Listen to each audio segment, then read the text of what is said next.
জানা অজানা রাষ্ট্রবিজ্ঞান চ্যানেলের পক্ষ থেকে সবাইকে ধন্যবাদ। আজকে আমার 11 নম্বর ডেমো ক্লাস করতে চলেছি মুখ্যমন্ত্রী সংক্রান্ত। যাই হোক, স্টার্ট করছি।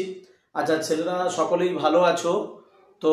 আমি কিন্তু আগের দিন তোমাদের একটা জিনিস পড়িয়েছিলাম যে ভারতের শাসন ব্যবস্থার ক্ষেত্রে একটা গুরুত্বপূর্ণ ভূমিকা পালন করে বা কেন্দ্রের শাসন ব্যবস্থার ক্ষেত্রে কে? প্রধানমন্ত্রী। ঠিক একইভাবে আমাদের রাজ্যের যদি আমরা শাসন ব্যবস্থা দেখি, সেখানে কিন্তু সব থেকে বেশি কার গুরুত্ব? সেটা হচ্ছে অবশ্যই মুখ্যমন্ত্রী, তাই না?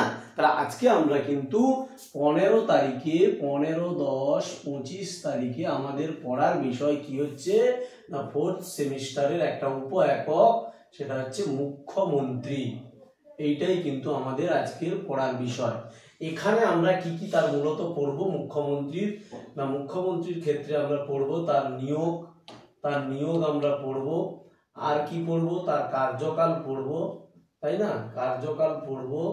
আর কি পড়বো না, বেতন ভাতা পড়বো, বেতন ভাতা কত সেটা পড়বো, এবং তার কার্যাবলী কি কি কাজ করে থাকেন তিনি রাজ্যের শাসন ব্যবস্থার ক্ষেত্রে, সেগুলোই কিন্তু আমরা পড়বো। ঠিক আছে, তাহলে প্রথমে যদি আমি আসি একদম নিয়োগ, তাহলে মুখ্যমন্ত্রী আগে জানবো। মুখ্যমন্ত্রী হচ্ছে আমাদের সংসদীয় শাসন ব্যবস্থায় রাজ্যের ক্ষেত্রে প্রকৃত শাসক, তাই না?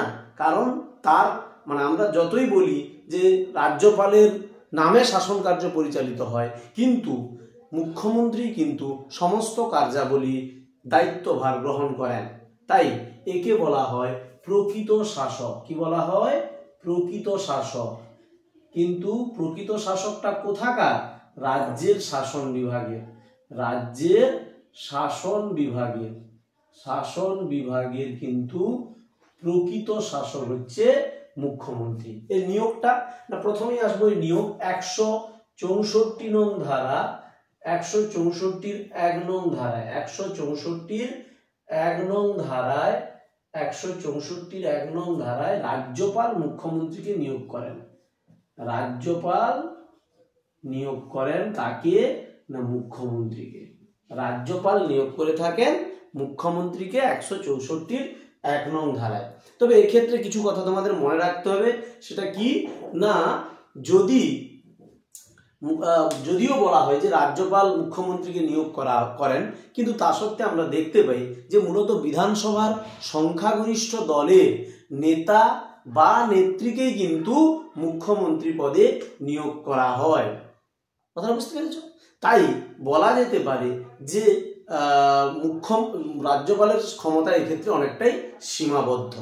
আর একটা কি বলা যেতে পারে, যে আমি বললাম এখানে যে বিধানসভার সংখ্যাগরিষ্ঠ দলের নেতাকে, বিধানসভার সংখ্যাগরিষ্ঠ দলের নেতাকে, তাহলে আমাদের একটা তার শর্ত কি, যে কোনো একটা রাজ্য আইনসভার সদস্য হতে হয় তাকে, মুখ্যমন্ত্রীকে। কিন্তু যদি রাজ্য আইনসভার সদস্য না হয়, তাহলেও কি তিনি মুখ্যমন্ত্রী হতে পারেন? অবশ্যই তোমাদের উত্তর কি হবে? হ্যাঁ, এটা আমরা জানলাম। কেন না, তাকে কিন্তু নির্বাচনের 6 মাস 6 মাসের মধ্যে, নির্বাচন হয়ে যাওয়ার 6 মাসের মধ্যে আবার যে কোনো একটা কক্ষের সদস্য হওয়ার যোগ্যতা অর্জন করতে হয়।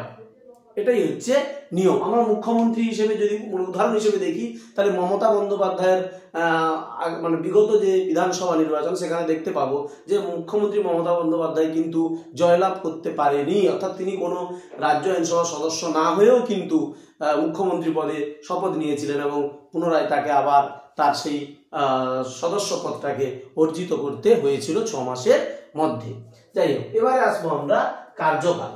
কার্যকালটা কি না, কার্যকাল হচ্ছে 5 বছর। 5 বছর। কিন্তু এক্ষেত্রে যদি তিনি তার মৃত্যু হয় বা যদি কখনো বিধানসভায় আস্থা হারান, তাহলে কিন্তু তার 5 বছরের আগেও তার পদচ্যুতি ঘটতে পারে বা পুরো মন্ত্রিসভারই পতন ঘটতে পারে। কিন্তু মূলত সাধারণভাবে যদি কার্যকাল ধরা হয়, সেটা হচ্ছে কি হবে? 5 বছর। এরপরে আমরা আসবো তার বেতন ভাতা। বর্তমানে প্রায় 2,10,000 টাকা মাসিক বেতন পান মুখ্যমন্ত্রী। এছাড়াও বিভিন্ন ধরনের ভাতা ওনারা পেয়ে থাকেন। এটা হচ্ছে তাদের বেতন ভাতা। তাহলে আমরা এই প্রথম 3টে পার্ট জেনে নিলাম। কি কি জানলাম একদম সহজভাবে মনে রাখবো কিন্তু সব সময়ের জন্য, যে মুখ্যমন্ত্রীকে কে নিয়োগ করেন? রাজ্যপাল নিয়োগ করে থাকেন। কত নম্বর ধারায়? 164 1 নং ধারা। তবে এক্ষেত্রে তাকে রাজ্য আইনসভার যে কোনো একটা কক্ষের সদস্য হতে হয়।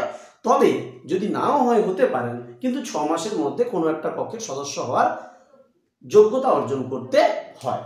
আর 2 নম্বরে আমরা কি জানলাম? তার সাধারণভাবে কার্যকাল হচ্ছে 5 বছর, এবং 5 বছরের মধ্যেও যদি বিধানসভা ভেঙে যায় বা মুখ্যমন্ত্রী পদত্যাগ করেন বা তার মৃত্যু হয়, তাহলে কিন্তু সেটা তার যে কার্যকালটা কমে যেতেও পারে। আর লাস্ট যেটা বললাম বেতন ভাতা, সেটা কি না 2,10,000 টাকা মুখ্যমন্ত্রীর বর্তমান বেতন, এছাড়াও অন্যান্য তারা ভাতা পেয়ে থাকে।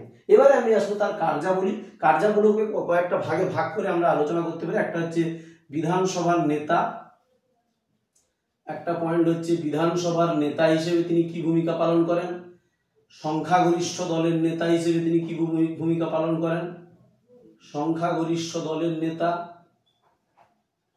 নেতা হিসেবে কি ভূমিকা পালন করেন, তাই না? রাজ্যপালের প্রধান পরামর্শদাতা হিসেবে তিনি কি ভূমিকা পালন করেন, রাজ্যপালের প্রধান পরামর্শদাতা হিসেবে কি ভূমিকা পালন করেন, তাই না? আর কি ভূমিকা পালন করেন তিনি? নিয়োগ সংক্রান্ত তার ক্ষমতা আমরা জানতে পারি, নিয়োগ সংক্রান্ত ক্ষমতা আমরা জানতে পারি, তাই না? তাহলে বিধানসভার একটা সংখ্যাগরিষ্ঠ দলের নেতা এবং রাজ্যপালের আর নিয়োগ সংক্রান্ত ক্ষমতা ও এছাড়াও অন্যান্য কয়েকটি ক্ষমতা আছে, ঠিক আছে? এইগুলো আমরা আলোচনা করতে পারি। তাহলে বিধানসভার নেতা হিসেবে কি হবে? প্রথমে না বিধানসভার নেতা হিসাবে বিধানসভার অধিবেশন আহ্বান করতে পারেন, স্থগিত রাখতে পারেন, ভেঙে দিতে পারেন। এক্ষেত্রে কে করে? রাজ্যপাল করে। কিন্তু কার পরামর্শে করতে পারে?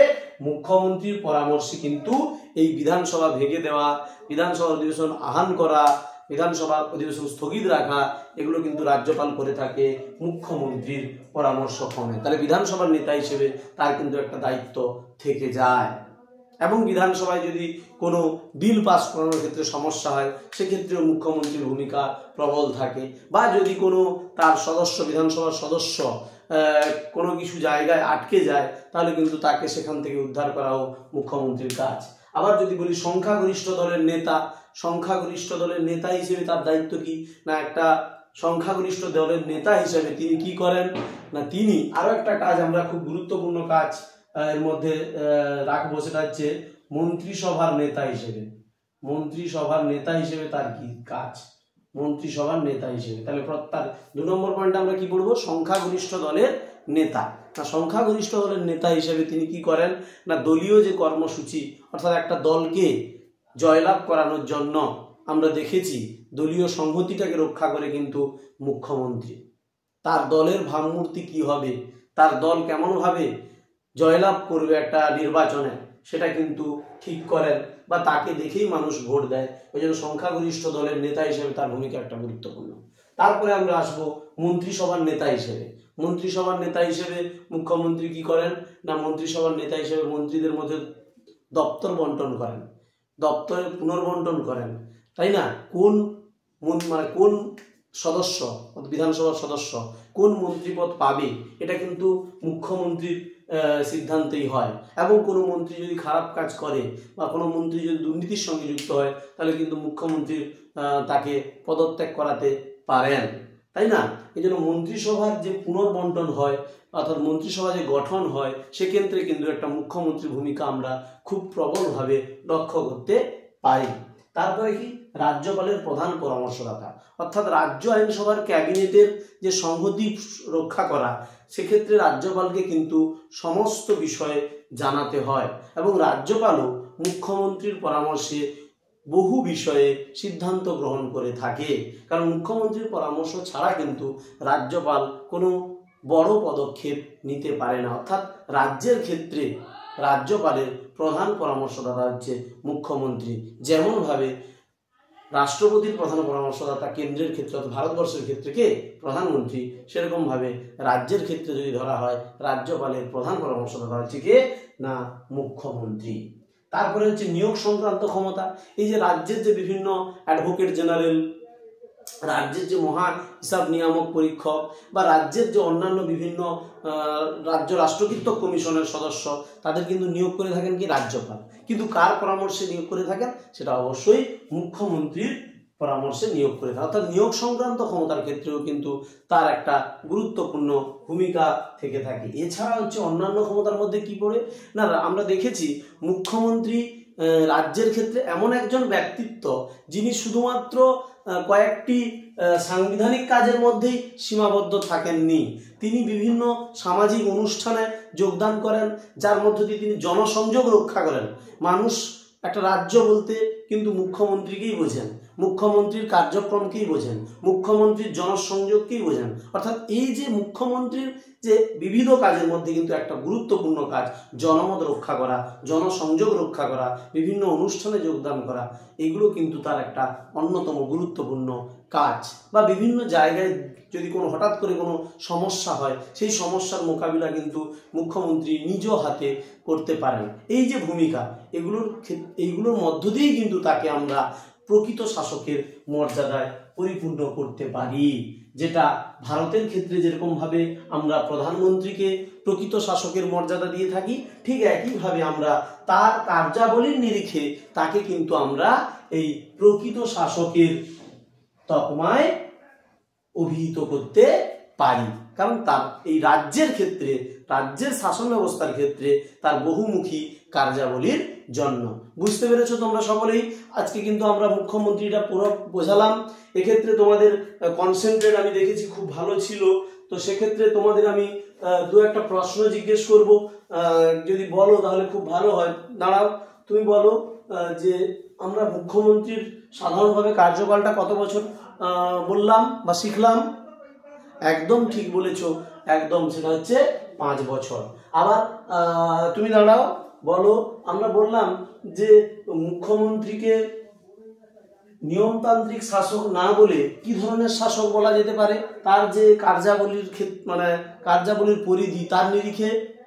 একদমই সঠিক উত্তর, খুব ভালো। সে বললে কি বললো যে প্রকৃত শাসক। একদম, আমিও বলেছি তাই, প্রকৃত শাসকই বলা হয়। ঠিক আছে, আজকে এতটা হলো। পরের দিন কিন্তু আমি এ সংক্রান্ত বিভিন্ন ধরনের প্রশ্ন জিজ্ঞেস করব এবং তোমরা বাড়িতে পড়বে। Thank you.